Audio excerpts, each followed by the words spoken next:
今日咧我哋就嚟到名古屋，咁我哋由高山翻到落嚟名古屋市啦。咁我哋今次就訂咗唔係名古屋車站附近嘅酒店，係名古屋站隔離嘅金山站嘅酒店。呢間叫做金山嘅舒適酒店，有幾舒適咧？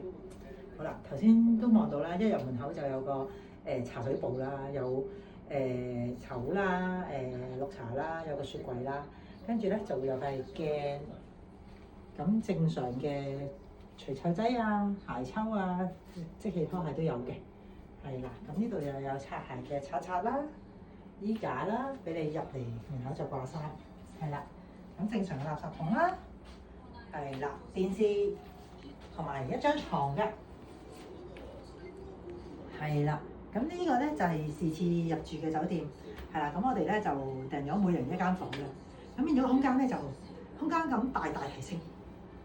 係啦，咁亦都可以每人一個行李架，就唔使再擠喺地下，呢樣都係賺嘅。咁佢仲有一張凳，有張台，咁同埋好多插頭。我見到呢度有兩個，呢度一個，門口一個，呢度又有係啦 USB 頭嗰啲，唔係電掣頭，係啦，咁都幾好㗎。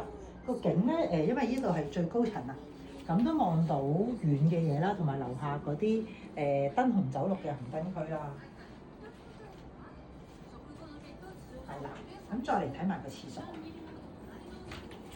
廁所都係正常普通嘅日式廁所，但係都唔算細咯，正常企理理，係啦。如果一個人住，其實我覺得都幾好幾寬敞嘅，係啦。咁樓下4樓就有早餐食嘅，同埋有 drink 嘅，係啦。咁到12點嘅，係啊。咁住下先啦，應該 OK 嘅，同埋樓下直情酒店樓下係有 Family Mart 嘅。係啦，暫時個感覺都係良好嘅。